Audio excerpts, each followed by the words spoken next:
qu'il y a personne?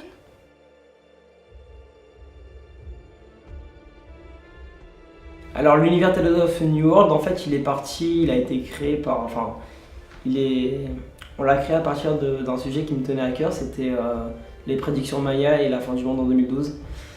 Et on s'est dit si on crée un univers, si on posait les bases avec un univers, on pouvait créer toutes sortes d'histoires, toutes sortes de personnages et possiblement dans l'avenir créer beaucoup de séries, beaucoup de spin-offs qui se passeraient dans le même univers.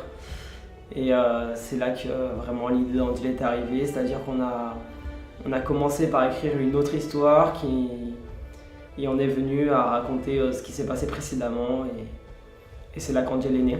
De base, ça partait d'un court-métrage fait dans le cadre de Pocket Film. Donc voilà, on avait pris Eléa comme actrice et il faut savoir qu'elle a un comportement assez exceptionnel et qui nous a aidé pour la suite pour créer le personnage de Lucie. Donc voilà, c'est surtout en fait, je pense que c'est parti aussi un peu d'Eléa en fait. Plus les scénarios avançaient, plus on commençait à trouver une fin et même diverses fins. Parce que voilà, Lucie, je l'ai écrit vraiment en pensant à Eléa qui avait joué donc dans le court-métrage. Eléa, elle est pas débile, elle est quelqu'un de très intelligent. Mais des fois, il y a des moments où avec l'équipe on se pose des questions. On se dit mais c'est impressionnant, c'est beau d'arriver à tant d'étourderies. Et donc le personnage de Lucie voilà, vraiment a été inspiré d'Eléa et c'est celui que je trouve le plus vrai en fait. Le personnage d'Arnaud en soi, c'est, comme je l'ai dit, c'est pas vraiment quelqu'un de...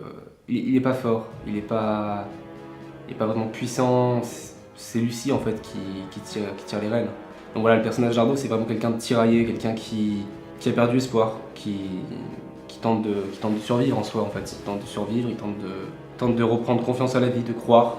En fait il veut simplement sauver sa sœur, il veut l'emmener dans un camp et en fait voilà il sera apaisé parce que c'est vraiment ça son seul souci, sa sœur. Parce que lui seul, il se laisserait dépérir, il se laisserait mourir.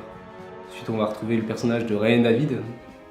Ryan David c'était un petit duo de clown en soi et c'était un peu le miroir d'Arnaud et Lucie mais vraiment en plus drôle. Et on suivait leurs péripéties, on suivait leur aventure. Et David ouais c'est le grand frère un peu, ils sont juste amis mais c'est vraiment le grand frère, c'est lui qui porte les rênes, mais pareil en fait, avec Christophe, donc Christopher Lasme, il a su en fait vraiment donner en fait vie à ce personnage. C'est ce qui est énorme quoi. Ce personnage est drôle et sympathique, attachant. Il est sur le papier, j'en étais pas non plus pas déçu. Il était sympa, mais là vraiment Christopher, il a su vraiment donner encore plus de vie à ce personnage. Et avec les répliques de Ryan, donc Ryan qui est vraiment on va dire le petit un peu qui fait un peu des bourdes, qui des fois n'est pas non plus très fut aussi, on peut le rattacher à Lucie mais bon quand même Lucie reste la number one. Ryan pareil il essaye de s'accrocher, ils ont un but tous les deux, ils veulent transmettre un dossier. Donc durant l'épisode 1 on va suivre ça, on va suivre leurs péripéties et durant toute la série, on va les suivre. Ce qui est intéressant, c'est que les deux couples, en soi, vont faire que se croiser sans vraiment se voir.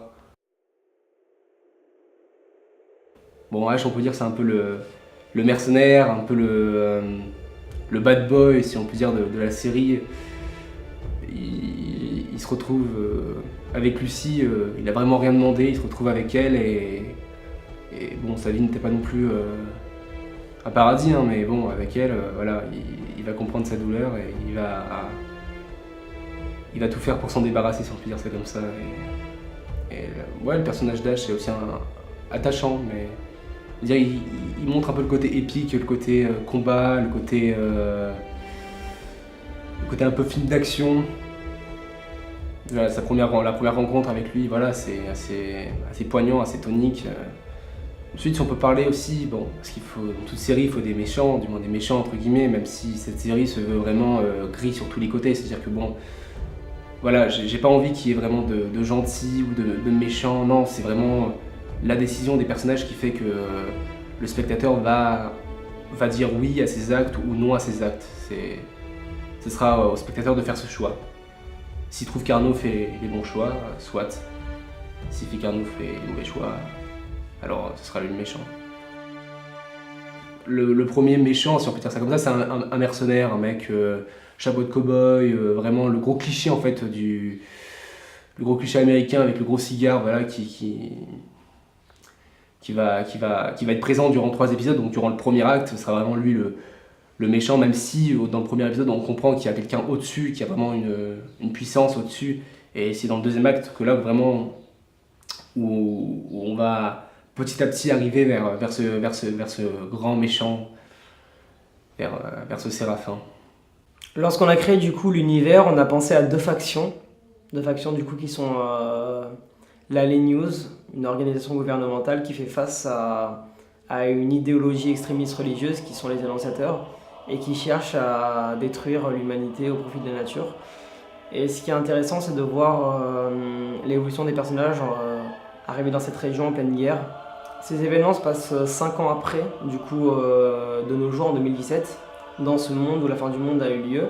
Et l'idée, en fait, c'est d'aujourd'hui, d'Angel, présenter les personnages principaux qui trouveront leur place respectivement dans ces deux différentes factions.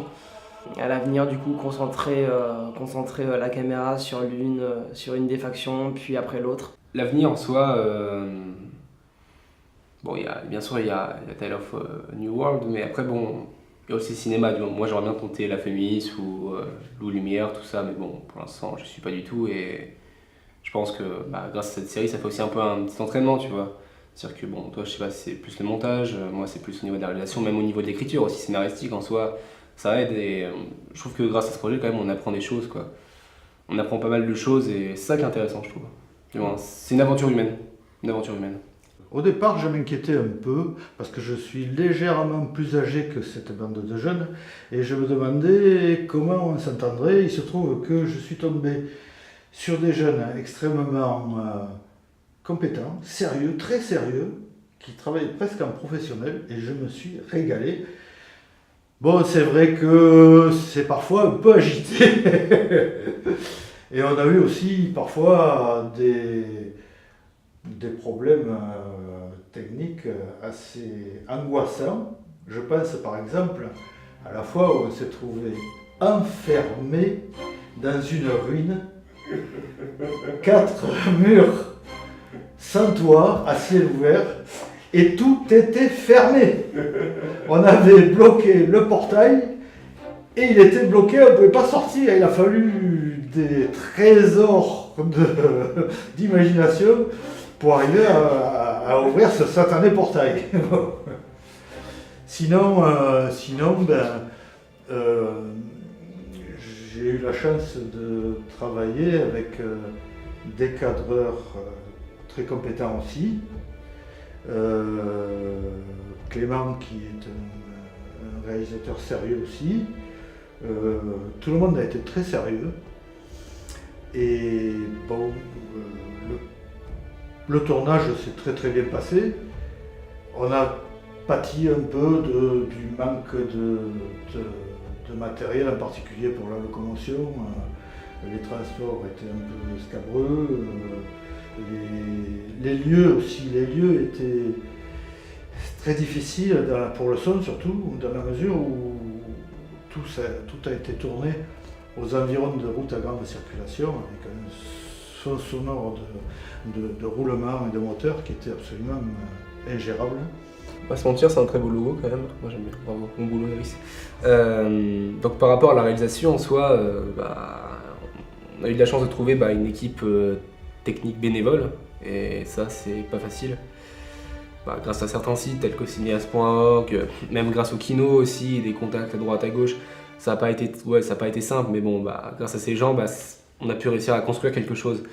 Et donc sur le tournage, donc la réalisation, au départ, j'étais un peu, j'étais pas sûr en soi, j'étais pas très serein, mais en fait au fil des jours, on apprend de ses erreurs, on apprend qu'on peut faire autrement, qu'on peut trouver des alternatives, qu'on doit écouter tout le monde, et au final en fait c'est une aventure sociale. Bon, des fois même on vit des choses géniales, telles que être dans une voiture, avancer super vite et bam, freiner, il y en a un qui passe par-dessus le capot, c'est c'est très dangereux, hein, avec le personnage de Ryan que voici. Hein. Et au final, on a le plaisir de voir en fait que ce qu'on a fait, on est fiers, bien entendu. Après, bon, quand on regarde des rushs, ça m'arrive souvent, je regarde des rushs et je me dis non, ça c'est pas ça doit pas être là, ça devrait être plus comme ça. Et je pense que c'est bien. Ça fait se dire qu'on s'est trompé aussi sur quelque chose, c'est bien parce que dans les prochains épisodes, parce que là donc on a tourné l'épisode 1 et un petit peu l'épisode 2, mais on se dit que bon, épisode 3, je vais pouvoir arranger ça pour pas que ce soit comme ça, faire ce plan-là, essayer des nouveaux plans même, on regarde un nouveau film, on a des nouveaux plans. Je pense par exemple au mercenaire avec le cigare, essayer de choper la prochaine fois un drone pour survoler le cigare, c'est des petites choses, mais qui au final rendent esthétique et mettre de la vie dans le court-métrage. Même ceux qui regardent cette vidéo, hein, lancez-vous, c'est bien, hein, on s'éclate, on s'amuse sur un tournage. Et il y a à manger, il y a des gens qui sont drôles, des gens qui sont moins drôles parce que ils n'ont pas beaucoup d'humour, hein Léa. Et c'est sympa, c'est cool. Allez-y, lancez-vous.